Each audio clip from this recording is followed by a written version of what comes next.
শহরবাসীদেরকে জানাই আমাদের তরফ থেকে ভুল জোহার। তো আজকে আমাদের এটাই একটা সব থেকে বড় দুঃখের বিষয় বা লজ্জার বিষয় বলা যায়। দুঃখ বললে ভুল বলা হবে, লজ্জাটাই হচ্ছে মেন ব্যাপার। আজকে আমরা এই কয়েকদিন আগে গতকালকেই আমরা পালন করলাম ৮০তম স্বাধীনতা দিবস। চারি চারি ঘর ঘর হার হার তিরঙ্গা বলে চারিদিকে আওয়াজ উঠেছে, কিন্তু আমরা বিগত কয়েকদিন আগেই লক্ষ্য করলাম যেটা ৯ই আগস্ট তামাম মানে বিশ্ব, যেটা রাষ্ট্রসংঘ থেকে স্বীকৃত একটা আদিবাসীদের দিন, বিশ্ব আদিবাসী দিবস, সেখানে একটা সংসদ চেয়ার বসে একটা মহামান্য মানিক হয়ে উনি আদিবাসীদেরকে ভেড়ার দল বললেন, এবং সেটা তামাম বিশ্ব এবং সারা ভারতবর্ষের লোক হয়তো সোশ্যাল মিডিয়ায় দেখেছে। আজকে আমরা এখানে এসেছি ৮০তম স্বাধীনতা দিবস পালন করার পরেও রাস্তায় নেমেছে আদিবাসী মানুষজন। কিনা আদিবাসী মানুষজনকে একটা সংসদের সভাপতি বলেছেন ভেড়ার দল। তো উনি হয়তো ভুলে গেছেন সেই ভেড়ার দলের জায়গায় বসে আছেন রাজ্যের দেশের একমাত্র নাগরিক যিনি রাষ্ট্রপতি, উনিও কিন্তু সেই আদিবাসীদের একজন মহিলা। তার সত্ত্বেও ভুলে গেছেন হয়তো আমাদের আবার তামাম এই রাজ্যে এই ভারতবর্ষে আছে আদিবাসী এমএলএ এমপিগণ, তারাও কিন্তু সেই আদিবাসীদের মধ্যে, তারা কিন্তু কেউ আদিবাসীদের থেকে আলাদা নয়।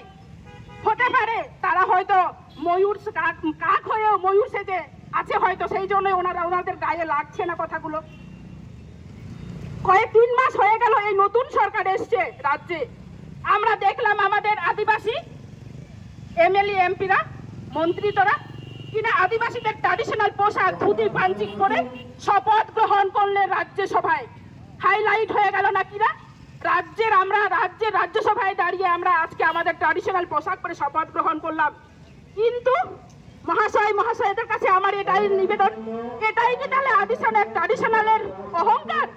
আজকে একজন সভাপতি রাষ্ট্রের সাংসদ বলে গেলেন সমস্ত আদিবাসীকে ভেড়ার দল, তা সত্ত্বেও তামাম আমাদের এমপি এমএলএরা সমস্ত নাকে কান তুলো গুঁজে সব বসে আছে, চোখে কালো কাপড় বেঁধে রেখেছে, কিছু দেখতেও পাচ্ছে না, কিছু শুনতেও পাচ্ছে না। এর থেকে মনে হয় আর লজ্জার কিছু হতে পারে না। ওনারা হয়তো ভুলে গেছে যে ওই আদিবাসী তকমা বা এসটি সার্টিফিকেটের জায়গা থেকে বা আদিবাসী ঘর থেকে গেছেন বলেই তারা ওই চেয়ারে বসতে পেরেছেন।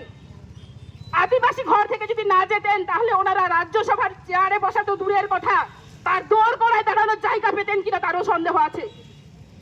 তার সত্ত্বেও বলবো এখানে আজকে আমাদের অনেক বুদ্ধিজীবী মানুষজন আছেন, অনেক উচ্চ শ্রেণীর শিক্ষিত সমাজ মানুষজনকে দেখেছি আমরা সরকারের পায়ের তলায় পাশাপাশি চটি চাটার জন্য, নিজেদের আইডেন্টিটি বাড়ানোর জন্য হোক বা নিজের রাজকোষাগার থেকে কিছু প্রাপ্য আদায়ের জন্য হোক, বিভিন্ন রাজনৈতিক নেতা মন্ত্রীদের পায়ের তলায় ঘুরঘুর করে। কিন্তু এত বড় অপমান তারাও কিন্তু চোখ বুঝে সহ্য করে গেলেন, কিছুই বললেন না, কোনো প্রতিবাদও করলেন না।